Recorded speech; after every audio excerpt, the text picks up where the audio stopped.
ప్రభునందు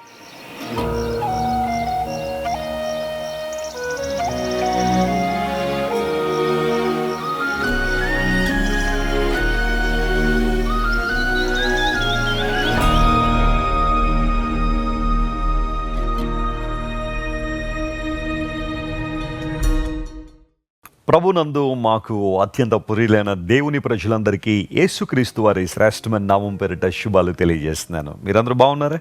good morning everyone. మీ కుటుంబం క్షేమంగా ఉన్నారా? ప్రతిరోజు మీకోసం చాలా బలమైన ప్రార్థనలు చేస్తున్నాము.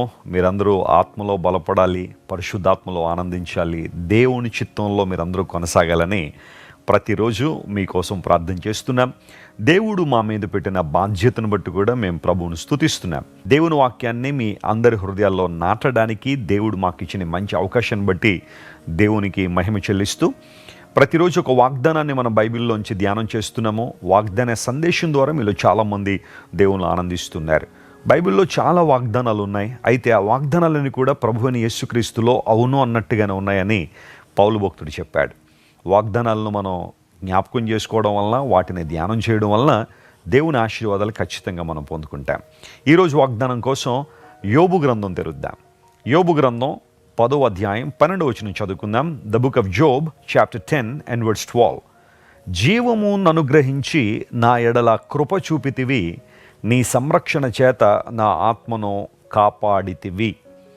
Thou hast granted me life and favor. ఎంత చక్కని వాగ్దానం.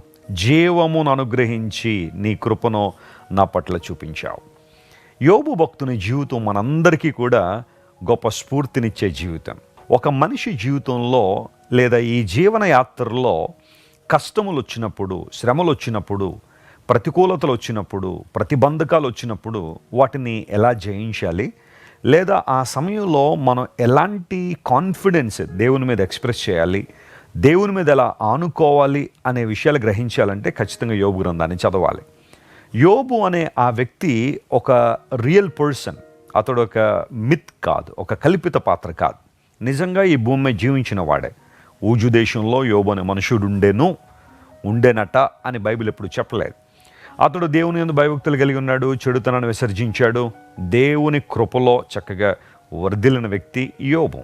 అంతమాత్రం కాకుండా ప్రతిరోజు ఉదయాన్నే లేచి, అరుణోదయం లేచి తన కుటుంబ నిమిత్తం దహనబలి అర్పించేవాడని యోబు గ్రంథం 1వ అధ్యాయంలో మనం చూస్తాం. అయితే అంతా బాగుందనుకున్న పరిస్థితిలో సడన్గా అతని జీవితంలో శ్రమలు, ఇబ్బందులు వచ్చాయి. ఒక పరీక్షను అతడు ఎదుర్కోవాల్సిన సందర్భంలో ఉన్నాడు. అప్పుడు తన జీవితంలో అన్నీ కోల్పోయినా కానీ యథార్థతను మాత్రం వదిలిపెట్టలేదు యోబు. దేవుని సేవించడంలో, దేవుని ఆరాధించడంలో, దేవుని స్తుతించడంలో యోబు చక్కగా ఎదిగాడు, ఫలించాడు. అయితే ఆ తర్వాత కాలంలో యోబు స్నేహితులు అతని దగ్గరికి వచ్చినప్పుడు కొన్ని రకాలైన మాటలు లేదా వారి మధ్య సంభాషణ జరిగింది. ఆ సంభాషణ అంతా కూడా యోబు గ్రంథంగా మనం చూస్తున్నాం. దేవునికి యోబుకు లేదా యోబుకు అతని స్నేహితులకు జరిగిన డైలాగ్స్ అన్నీ కూడా మనం యోబు గ్రంథంలో చూస్తాం. 10వ అధ్యాయం దగ్గరికి వచ్చేసరికి యోబు పలుకుతున్న మాటలే. దేవుడు తను ఏ విధంగా సృష్టించాడు ఆ మాటలన్నీ కూడా చెబుతూ, నాకు జీవాన్ని ఇచ్చావు, నాకు కృప చూపించావు అనే మాట అక్కడ రాశాడు. లైఫ్ అండ్ ఫేవర్, ఈ రెండు దేవుని దగ్గర నుండి రావాల్సిందే. మనుషులు మనకిచ్చే కొన్ని బహుమానాలు ఉంటాయి, పాలిటీషియన్స్ మనకిచ్చే బహుమానాలు కొన్ని ఉంటాయి, లేదా లోక సంబంధమైన వ్యక్తులు లేదా మరొకళ్ళు ఏదో వారి స్థాయికి తగ్గట్టుగా, సామర్థ్యం తగ్గట్టుగా ఇచ్చేవి ఏమన్నా ఉంటాయేమో. కానీ జీవం మాత్రం దేవుడే ఇవ్వాలి, కృప మాత్రం ఆయన దగ్గర నుండి రావాలి. దేవుడు ఎక్స్క్లూజివ్గా ఇచ్చే బహుమానాలు, మన జీవితాల్లో కృమ్మరించే ఆశీర్వాదాలు ఆయనకు మాత్రమే సాధ్యము. జీవాన్ని అనుగ్రహించిన దేవుడు. ఈరోజు నువ్వు నేను ఎందుకు దేవుని స్తుతించాలంటే ఆయన జీవాధిపతి కాబట్టి. యేసు ప్రభు జీవం కలిగినవాడు. ఆయన జీవాన్ని మనకు అనుగ్రహించాడు. ఆయన దేవుడు అనగా అనుగ్రహించువాడు అనే విషయాన్ని చాలాసార్లు మనం వింటున్నాం కదా. చాలా లేఖనాలు మనం పరిశీలన చేస్తే ఆయన ఇచ్చేవాడు, అనుగ్రహించాడు. తన పిల్లలయ్యే అధికారాన్ని అనుగ్రహించాడు అని యోహాను సువార్త 1వ అధ్యాయంలో మనం చూస్తాం. 84వ కీర్తన చదివితే దేవుడు కృపయు ఘనతయు అనుగ్రహించాడు అని బైబిల్లో మనం చూస్తాం. యెహోవా ఉత్తమమైన దాన్ని అనుగ్రహించును అని కీర్తన గ్రంథంలో చూస్తున్నాం. సో ఇవన్నీ గమనిస్తే ఆయన అనుగ్రహించువాడు.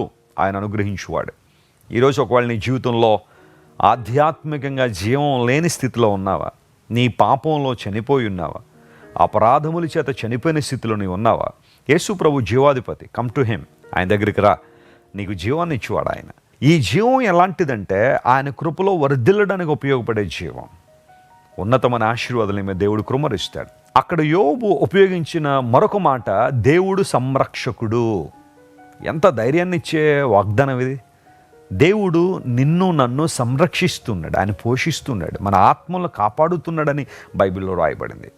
ప్రభునందు దేవుని బిడ్డలారా, ఈరోజు నీ జీవితంలో నువ్వు ఎదుర్కొన్న సవాళ్ళను బట్టో, నీవు నిత్య జీవితంలో ఎదుర్కొంటున్న సమస్యలను బట్టో, లేదా నీ ఇరుగు పొరుగు వారు లేదా నీ ఆఫీసులో పనిచేస్తున్న వాళ్ళు నీకు తెలిసిన వారే నీ గురించి తప్పుగా మాట్లాడుతున్నారని, లేదా నిన్ను చిన్నచూపు చూస్తున్నారనే ఆ బాధ, వేదన నీ గుండెల్ని పిండేస్తున్నప్పుడు నువ్వు చేయాల్సిన పని ఏంటో తెలుసా?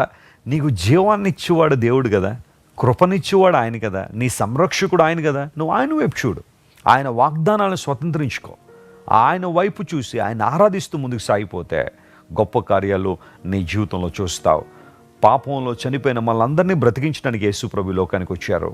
తన కృపను సంపూర్ణంగా మన మీద కృమ్మరించడానికి ఆయన ఎప్పుడు ఇష్టపడుతూనే ఉన్నాడు. ఆయన మన సంరక్షకుడిగా, ఆయన మన పక్షాన్ని నిలబడివాడు కనుక ఆయన వైపు చూద్దాం. ఈ రోజంతట్లో ఈ వాగ్దానాన్ని క్లెయిమ్ చేసుకుని ప్రభువును స్తుతించండి. మీ జీవితంలో గొప్ప కార్యాలు జరుగుతాయి. ప్రేమగల తండ్రి, గొప్ప దేవ, మీరు మాకు జీవాన్ని, కృపను, సంరక్షణను ఇచ్చే దేవుడు గనుక నీకు స్తోత్రాలు చెల్లిస్తున్నాం. మా ప్రియులు ఎంతమంది అయితే ఈరోజు ఈ వాగ్దాన సందేశాన్ని వింటున్నారో వారందరినీ మీరు దీవించండి, ఆశీర్వదించండి, ముట్టండి. గొప్ప కార్యాలు వారి జీవితంలో జరిగించండి. ఎవరైతే అనారోగ్యంతో ఉన్నారో పూర్ణ స్వస్థత వారికి ఇవ్వండి. వేదనలు ఉన్న వారు లేవనెత్తండి నాయన. ఆర్థికంగా చితికిపోయిన వారిని నీవే ఆశీర్వదించి అనేక మందికి ఇచ్చేవారిగా వారిని నిలబెట్టి అద్భుతాలు చేయమని కోరుకుంటూ, ఘనత, మహిమ, ప్రభావములు నీకు మాత్రమే ఆరోపిస్తూ యేసుక్రీస్తు వారి ఉన్నతమైన నామం పేరిట అడిగి వేడుకొంచున్నాం తండ్రి. Amen, amen. God bless you dear friends. Have a wonderful day. Christ worship centre ఓ బలమైన సంఘ ఉద్యమం. కొన్ని సంవత్సరాల క్రితం కేవలం 2 ప్రారంభించబడిన పరిచర్య నేడు ప్రపంచవ్యాప్తంగా లక్షలాది మందిని ప్రభావితం చేయుచున్నది. రాజమండ్రి, సికింద్రాబాద్, బెంగళూరు, చెన్నై, నెల్లూరు, దుబాయ్, బహ్రైన్, కరీంనగర్, విశాఖపట్నం, గద్వాల్, కొవ్వూరు, మలకపల్లి, శ్రీలంక, భూటాన్, అడ్డతీగల, పాలమూరు, ఒంగోలు, బళ్ళారి, కోరుకొండ, పోతవరం, నల్లజర్ల, వెంకటరామయ్యగూడెం, మచిలీపట్నం, ఇందిరానగరాలతో పాటు అనేక గ్రామాల్లో క్రైస్ట్ వర్షిప్ సెంటర్ ఆరాధనలు జరుగుచున్నవి. వాక్య సంబంధమైన ఉద్యమంలో, పరిశుద్ధాత్మ సంరక్షణలో కొనసాగాలనుకునే ప్రతి ఒక్కరికి మా ప్రేమపూర్వక ఆహ్వానాన్ని అందిస్తున్నాము. రండి, ఆత్మతో సత్యముతో ప్రభువైన యేసుక్రీస్తును ఆరాధిద్దాం. మీరు ఇంతవరకు విన్న దైవ సందేశం మరియు దేవుని సేవకులు చేసిన ప్రార్థన మీకు ఆశీర్వాదకరముగా ఉన్నదని విశ్వసించుచున్నాము. ఈ సందేశాన్ని మీ స్నేహితులకు, బంధువులకు షేర్ చేయండి. మీకు ఏదైనా ప్రార్థన అవసరత ఉన్నచో మా ఫోన్ నంబర్లకు కాల్ చేయండి. దేవుడు మిమ్మల్ని ప్రేరేపిస్తే విశ్వాసంతో సాగుచున్న ఈ పరిచర్యను ప్రోత్సహించండి.